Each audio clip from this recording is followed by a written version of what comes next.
Hi friends, welcome back to our channel.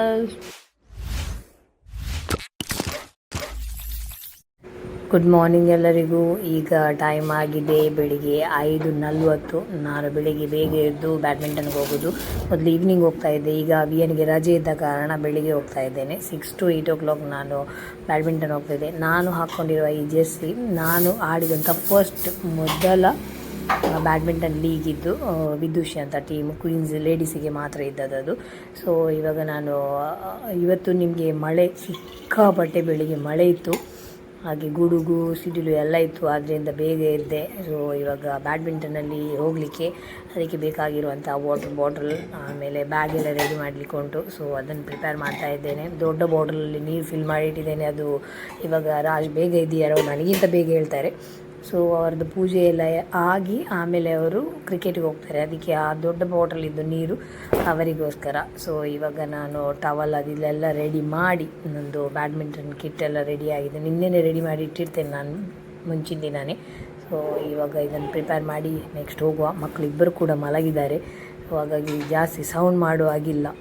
ಇವತ್ತು ಸಿಕ್ಕಾಪಟ್ಟೆ ಮಳೆ ಬಂದಿರುವ ಕಾರಣ ಬೆಳಿಗ್ಗೆ ಕ್ಲೈಮೇಟ್ ಸ್ವಲ್ಪ ಕೋಲ್ಡ್ ಉಂಟು. ಹಾಗೆ ನಾನು ಹೋಗೋದಾ ಬೇಡವಾ ಅಂದ್ಕೊಳ್ತಿದ್ದೆ, ಯಾಕೆಂದರೆ ಬೆಳಿಗ್ಗೆ ಬೇಗ ಮಳೆ ಬರ್ತಿತ್ತಲ್ಲ. ಸೊ ಇವಾಗ ಅಷ್ಟು ಮಳೆ ಇಲ್ಲ, ಅದಕ್ಕೋಸ್ಕರ ಬೇಗ ಹೋಗುವ ಅಂತ ಹೇಳಿ ರೆಡಿಯಾಗಿದ್ದೇನೆ. ನಾನು ಹೋಗೋದು ಗ್ಲೋಬಲ್ ವಾಮಂಜೂರು ಬ್ಯಾಡ್ಮಿಂಟನಲ್ಲಿ, ಅಲ್ಲಿಗೆ ಹೋಗೋದು. ನಾನು ರಿಟರ್ನ್ ಬರಬೇಕಾದ್ರೆ 8 ಸಿಕ್ಕಾಪಟ್ಟೆ ಬಿಸಿಲು ಇರ್ತದೆ. ಅದಕ್ಕೆ ಸ್ವಲ್ಪ ಸನ್ಸ್ಕ್ರೀನ್ ಎಲ್ಲ ಹಾಕ್ಕೊಂಡು ಹೋಗುವ ಅಂತೇಳಿ ಸನ್ಸ್ಕ್ರೀನ್ ಹಾಕ್ತಾಯಿದ್ದೆ. Yes, I am ready, let's go. ನಾನೀಗ ವಾಮಂಜೂರಿಗೆ ರೀಚ್ ಆದೆ. ನೀವು ನೋಡ್ಬೋದು, ರೋಡೆಲ್ಲ ತುಂಬ ಅಗಲಾಗಿ ತುಂಬಾ ಚೆನ್ನಾಗಿ ಆಗ್ತಾ ಉಂಟು. ಕಾಮಗಾರಿಯಲ್ಲಿದೆ ಕೆಲಸ ಎಲ್ಲ.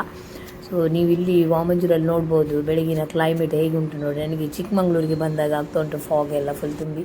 ಸೊ ಬ್ಯಾಡ್ಮಿಂಟನಿಂದ ವಾಪಸ್ ಬಂದೆ. ಈಗ ಫುಲ್ಲು ಸ್ವೆಟ್ ಆಗ್ತದೆ ಅಲ್ಲಿ, ಯಾಕೆಂತೇಳಿದ್ರೆ ಇಂಡೋರೆಲ್ಲ ತುಂಬಾ ಸ್ವೆಟ್ ಆಗ್ತದೆ.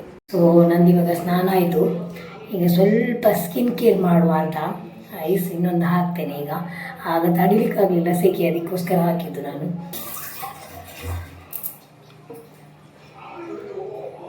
ಐಸ್ ಹಾಕಿದರೆ ಗೊತ್ತಿರ್ಬೋದು ಹೆಚ್ಚಿನವರಿಗೆ. ಐಸ್ ಬಾಕ್ಸ್ ಇದು ಪಾತ್ರೆಯಲ್ಲಿ ಐಸ್ ಹಾಕಿ ನೀರು ಹಾಕಿ ಹಾಗೆ ಮುಖವನ್ನು ಡಿಪ್ ಮಾಡ್ಬೋದು. ಆದರೆ ನಾನು ಹಾಕಲಿ ಮುಳುಗಿಸ್ಬೋದು ಮುಖವನ್ನು. ನಾನು ಹಾಗೆ ಮಾಡಲ್ಲ, ನನಗೆ ಅದು ಆಗಲ್ಲ. ಒಂಥರ ಸಫಿಕೇಷನ್ ಆದಾಗ ಆಗ್ತದೆ. ಅದಕ್ಕೋಸ್ಕರ ನಾನು ಒಂದು ಐಸ್ ತಗೊಂಡು ಹೀಗೆ ರಬ್ ಮಾಡೋದು, ಫೇಸಿಗೆ ಹೀಗೆ ರಬ್ ಮಾಡ್ತೇನೆ. ಖುಷಿ ಆಗ್ತದೆ. ಅದು ಆ್ಯಕ್ಚುಲಿ ಮೇಕಪ್ ಮಾಡೋದಕ್ಕಿಂತ ಮುಂಚೆ ಎಲ್ಲ ನಾವು ಫೇಸ್ ವಾಶ್ ಇದು ಐಸ್ ಇದು ಮಾಡಿ ಫೇಸ್ ವಾಶ್ ಮಾಡಿದರೆ ಮೇಕಪ್ ಲಾಂಗ್ ಲಾಸ್ಟ್ ಆಗಿ ಉಳಿತದೆ. ಯಾಕೆಂತೇಳಿದರೆ ಸ್ವೆಟ್ ಆಗಲ್ಲ ಫೇಸಲ್ಲಿ. ಕೆಲವರಿಗೆ ಸ್ವೆಟ್ ಇಲ್ಲರೂ ಆಗಲ್ಲ ಫೇಸಲ್ಲಿ, ತುಂಬ ಒಳ್ಳೆ ಆಗ್ತದೆ. ಈಗ ನಾನು ಆಲ್ರೆಡಿ ಫೇಸ್ ವಾಶ್ ಮಾಡಿದೆ ಸ್ನಾನ ಮಾಡಬೇಕಾದ್ರೆ. ಮೊದಲಿಗೆ ನಾನು ಇದನ್ನು ಹಾಕ್ತಾ ಇದ್ದೇನೆ ನೋಡಿ, ಇದೆಂಥ Himalaya natural glow kesar face pack ಅಂತ. ತುಂಬಾ ಒಳ್ಳೆಯದುಂಟು ಇದು, ಟ್ರೈ ಮಾಡಿ ನೀವು ಕೂಡ. ಇದರಲ್ಲಿ ಆಲ್ಮೋಸ್ಟ್ ಮುಗ್ದಿದೆ ಹಾಕಿ. ಇದು ನಿಮಗೆ ಫೇಸ್ ಒಂಥರ ತುಂಬಾ ಗ್ಲೋ ಬರ್ತದೆ ಹಾಕಿ ಆದ ನಂತರ. ಆಲ್ಮೋಸ್ಟ್ ಖಾಲಿಯಾಗಿದೆ ಇದರಲ್ಲಿ. ಈಗ ನಾನು ಇದನ್ನು ಹಾಕ್ತಾ ಇದ್ದೇನೆ ಮುಗಿಸುವ ಅಂತ. ಕೊನೆಯವರೆಗೆ ಬಿಡಲಿಕ್ಕಿಲ್ಲ, ಪೂರ್ತಿ ಪೈಸಾ ವಸೂಲಾಗಬೇಕು ನಮ್ಮದು. ಇದು ಹಾಕಿದ ನಂತರ ಸ್ವಲ್ಪ ಉರಿತದೆ. ಎಲ್ಲೆಲ್ಲಿ ನಮ್ಮದು ಪೋರ್ಸ್ ಎಲ್ಲ ಇರ್ತದೆ ನೋಡಿ, ಅಲ್ಲಿ ಸ್ವಲ್ಪ ಉರಿಯುತ್ತದೆ. ಬಟ್ ಏನಾಗಲ್ಲ, ಪೂರ್ತಿಯಾಗಿ ತೊಳೆದ ನಂತರ ಒಂದು ಗ್ಲೋ ಬರುವಾಗ ಖುಷಿ ಆಗ್ತದೆ.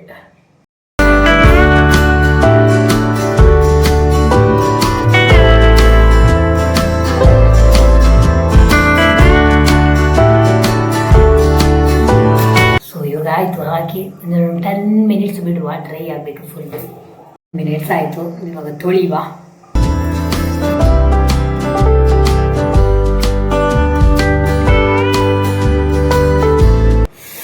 ಇದರಲ್ಲೇ ತುಂಬ ಗ್ಲೋ ಬರ್ತದೆ ಆ್ಯಕ್ಚುಲಿ, ಮತ್ತೇನು ಬೇಕಂತಿಲ್ಲ. ಬಟ್ ಇನ್ನೊಂದು ಪೀಲ್ ಆಫ್ ಹಾಕುವಾಗ ನಮ್ಮದು ಏನೇ ಇದ್ದರೂ ಕೂಡ ಎಕ್ಸ್ಟ್ರಾ ಸ್ಕಿನ್ನಲ್ಲಿ ಏನಾದರೂ ಡೆಡ್ ಸ್ಕಿನ್ ಟೈಪ್ ಇದ್ದರೆ ಅದೆಲ್ಲ ಹೊರಬಾಗಿ. ಸೊ ಇವಾಗ ಪೀಲ್ ಆಫ್ ಹಾಕುವ. ಪೀಲ್ ಆಫ್ ಸ್ವಲ್ಪ ದಪ್ಪದಲ್ಲಿ ಹಾಕಿದರೆ ಒಳ್ಳೆಯದು. ಯಾಕೆಂತೇಳಿದರೆ ಅದು ತೆಗೆಯುವಾಗ ಡ್ರೈ ಆದ ನಂತರ ತೆಗೆಯುವಾಗ ಕಷ್ಟ ಆಗ್ತದೆ. ತೆಳು ಹಾಕಿದರೆ, ಇದು ದಪ್ಪ ಹಾಕಿದರೆ ಖಾಲಿಯಾಗುವವರೆಗೆ ಇದನ್ನೇ ಹಾಕುವ ಅಂತ ಇಟ್ಟಿದ್ದೇನೆ. ಅಂತ ಹೇಳಿದರೆ ನಾನು ಒಮ್ಮೆ ಬೆಳಿಗ್ಗೆ ಬ್ಯಾಡ್ಮಿಂಟನ್ಗೆ ಹೋಗ್ತೇನೆ, ಅದು ಬರಬೇಕಾದ್ರೂ ಬಿಸಿಲು, ಮತ್ತು ಇವಾಗ ವಿಯನನ್ನು ಕರ್ಕೊಂಡು ಬರಲಿಕ್ಕೆ ಮತ್ತೆ 12 o'clock ಹೋಗ್ತೇನೆ, ಮತ್ತೆ ಬಿಸಿಲು. ಮುಖ ಅಂತೂ ಫುಲ್ ಕವರ್ ಮಾಡ್ತೇನೆ, ಆದರೂ ಈ ಬಿಸಿಲಿಗೆ ಫುಲ್ಲು ಟ್ಯಾನ್ ಆಗ್ತಾ ಇರ್ತದೆ, ಕೈ ಆಗಿರ್ಬೋದು, ಮುಖ ಆಗಿರ್ಬೋದು. ಅದಕ್ಕೋಸ್ಕರ ಒಂದು ವಾರದಲ್ಲಿ 1-2 ಸಲ ಆದರೂ ಈ ಥರ ಮಾಡಿದರೆ ಸ್ವಲ್ಪ ನೆಮ್ಮದಿ. ಸೊ ಈಗ ಇದನ್ನೊಂದು 10 minutes ಬಿಡುವ. ಇವಾಗ ಆಗಿದೆ, ಫುಲ್ ಡ್ರೈ ಆಗಿದೆ, ತೆಗೆಯುವ.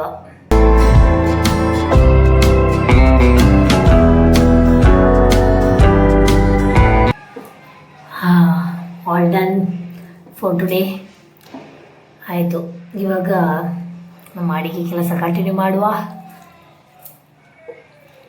ತುಂಬಾ ಫ್ರೆಶ್ ಫೀಲ್ ಆಗ್ತಾ ಉಂಟು ನನಗೆ.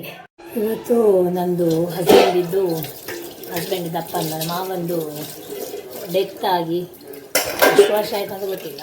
ಸೊ ಡೆತ್ ಆಗಿತ್ತಲ್ಲ, ಎಷ್ಟು ವರ್ಷ ಆಯಿತು ಡೆತ್ ಆಗಿ. ಸೊ ಅದಕ್ಕೆ ಸ್ವಲ್ಪ ಅತ್ತೆ ಎಲ್ಲ ಸ್ವಲ್ಪ ಫುಡ್ಡೆಲ್ಲ ಮಾಡಿ ಬಡಿಸಿ ಎಲ್ಲ ಇಡ್ತಾರೆ.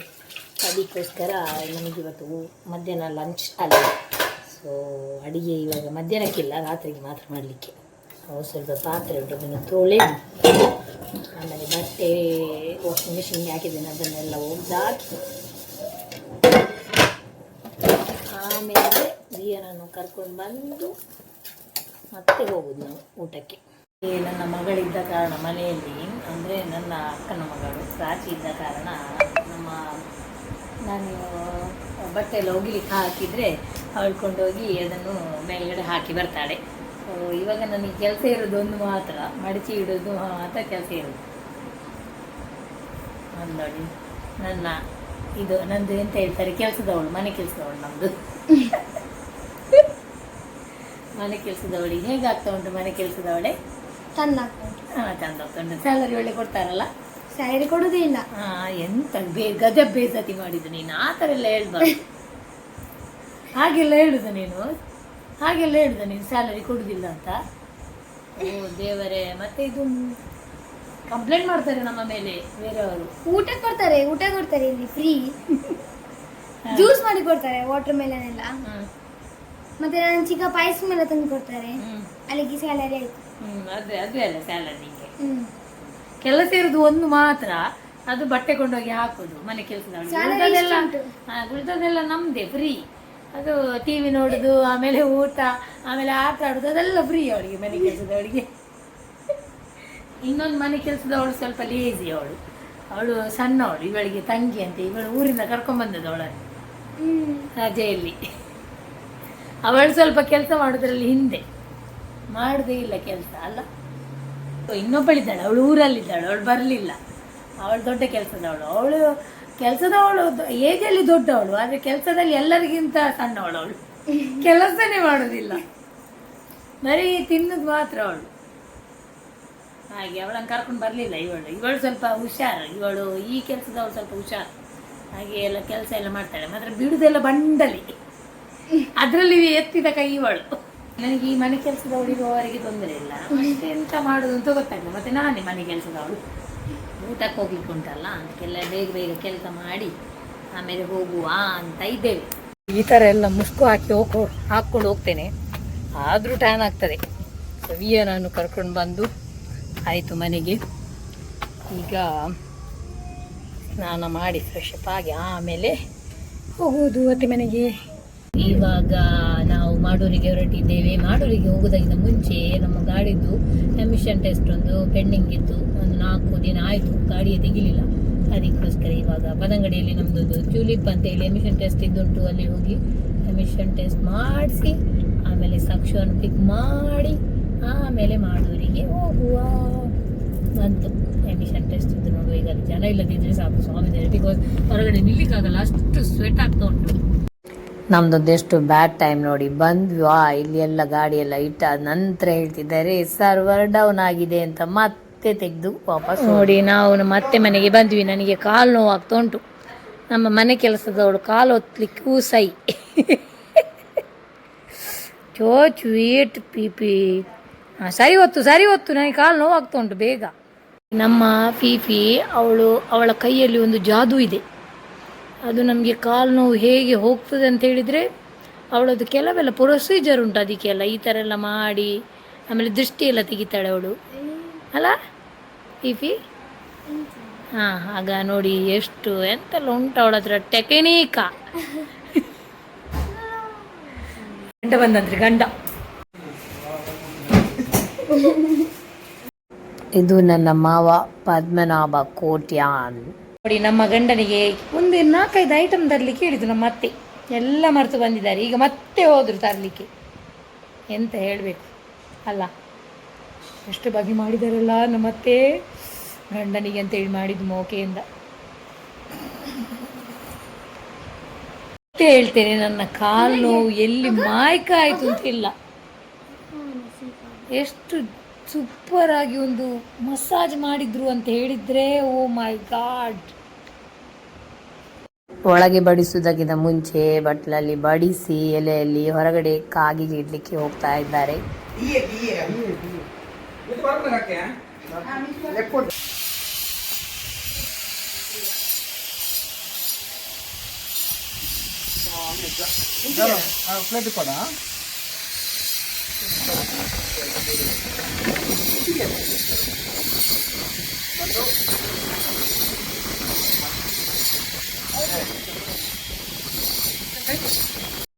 ಈಗ ಒಳಗಡೆ ಮಾವನಿಗೆ ಬಡಿಸ್ತಾ ಇದ್ದಾರೆ. ತುಂಬಾ ವೆರೈಟಿ ಮಾಡಿದ್ದಾರೆ ಅತ್ತೆ. ರೈಸ್ ಆಗಿರ್ಬೋದು, ಚಿಕನ್, ಹಾಗೆ ರೊಟ್ಟಿ, ಆಮೇಲೆ ಸೇಮಿದಡ್ಡೆ ಮಾಡಿದ್ದಾರೆ, ಆಮೇಲೆ ಫಿಶ್, ಚಿಕನ್ ಸುಕ್ಕ, ವೆಜ್, ತುಂಬಾ ಐಟಮ್ ಮಾಡಿದ್ದಾರೆ. ಆಮೇಲೆ ಸ್ಪೆಷಲಿ ಒಂದು ಕರಿಯಡದ್ದು ಪದಾರ್ಥ ಮಾಡಿದ್ದಾರೆ. ಸೊ ಇವಾಗ ಲಂಚ್ ಟೈಮ್, ನಾವೀಗ ಒಂದು ಭರ್ಜರಿಯಾಗಿ ಒಂದು ಊಟ ಮಾಡುವ. ಬೇಗ ಬಿರಿಯಾನಿಗೆ ಖಾರ ಆಗ್ತಾ ಉಂಟಂತೆ. ನನ್ನ ಈ 2 ಮಕ್ಕಳು ಹೇಗೆ ಇದ್ದಾರೆ ಅಂದರೆ, ಒಂದು ಭಾವ ಒಂದು ನೀರು ತರಲಿಕ್ಕೆ ಹೇಳಿದ್ರು, ಇಬ್ಬರು ಹುಡುಗಿಯರು ಸೇರ್ಕೊಂಡು ನೀರು ತಂದದ್ದು ನೋಡಿ ಕೊಡಪನದಲ್ಲಿ. ಐಟೆಂಚ ಪರ್ಪುನವರ ಪಾನ ಮಂಡೆ ಮೈಪುನ. ಈಗಿನ ಮಕ್ಕಳ ಹತ್ರ ನೀವು ಕರೆಕ್ಟಾಗಿ ಸೆಂಟೆನ್ಸ್ ವೈಸ್, ಪದ ವೈಸ್ ಹೇಳಬೇಕು, ಇಲ್ಲದಿದ್ರೆ ಇದೇ ಪರಿಸ್ಥಿತಿ. ಅವನಿಗೆ ವಿಷಯ ಗೊತ್ತಿರಲಿಲ್ಲ, ಇವಾಗ ಗೊತ್ತಾಯ್ತು. ಇನ್ನೇನು ಹೇಳಬೇಕಾದ್ರೂ ಅವನು ಬಿಡಿಸಿ ಹೇಳಬೇಕು. ಇವಾಗ 3 ಜನ ಕೂತು ಆಟ ಆಡ್ತಿದ್ದಾರೆ. ಈವ್ನಿಂಗ್ ಆಗ್ತಾ ಬಂತು. ಸೊ ನಾವು ಕೂಡ ಈಗ ಮನೆಗೆ ಹೊರಡುವ ಟೈಮ್ ಬಂತು. Let's go. ವಿಯ ರಜೆಯಲ್ಲಿ ಒಂದೇ ಒಂದು ಬುಕ್ ಮುಟ್ತಾ ಇಲ್ಲ. ಅದಕ್ಕೋಸ್ಕರ ಅವಳ ಟೈಮ್ ಸ್ವಲ್ಪ ಸೇವ್ ಮಾಡಲಿಕ್ಕೋಸ್ಕರ ಇಡೀ ದಿನ ಟಿ ವಿ ನೋಡಬಾರ್ದು ಅಂತೇಳಿ ಅವಳ ಅಪ್ಪ ಅವಳಿಗೋಸ್ಕರ ಕಾಮಿಕ್ ಬುಕ್ಸ್ ಒಂದು ಆರ್ಡರ್ ಕೊಟ್ಟಿದ್ರು. ಸೊ ಅದನ್ನು ತಂದು ಕೊಟ್ಟರು. ಅದನ್ನೀಗ ವಿಯ ಓಪನ್ ಮಾಡ್ತಾ ಇದ್ದಾಳೆ. ನಾರ್ಮಲ್ ಆಗಿ ಒಂದು ಸ್ಕೂಲ್ ಬುಕ್ ಅದನ್ನು ಓದಿದರೆ ಸಾಕಿತ್ತು, ಇದು ಇನ್ನು ಎಕ್ಸ್ಟ್ರಾ ಇದನ್ನೆಲ್ಲ ಬೇಗ ಓದ್ತಾರೆ ಮಕ್ಕಳು. ಸೊ ಅದಕ್ಕೋಸ್ಕರ ವಿಯನಿಗೆ ಆ ಬುಕ್ ತಂದು ಕೊಟ್ಟರು. ಸ್ವಲ್ಪ ಆದರೂ ಓದೋದು ಮರ್ತೋಗಬಾರ್ದು ಅಂತ ಹೇಳಿ ತಂದು ಕೊಟ್ಟಿದ್ದಾರೆ. ಸೊ ಈ ವ್ಲಾಗನ್ನು ಇಲ್ಲೇ ಎಂಡ್ ಮಾಡ್ತಾ ಇದ್ದೇನೆ. ಎಂಡ್ ತನಕ ಈ ವ್ಲಾಗ್ ನೋಡಿದ್ದಕ್ಕೆ ಥ್ಯಾಂಕ್ ಯು ಸೋ ಮಚ್. ಎಲ್ಲರೂ ಹೆಲ್ದಿ ಆಗಿರಿ, ಹ್ಯಾಪಿ ಆಗಿರಿ. ಹಾಗೆ ನನ್ನ ವಿಡಿಯೋವನ್ನು ನೋಡ್ತಾ ಇರಿ. ಸಬ್ಸ್ಕ್ರೈಬ್ ಮಾಡಿದವರು ಸಬ್ಸ್ಕ್ರೈಬ್ ಮಾಡಿ. Thank you so much. Take care. See you in next vlog. Bye bye.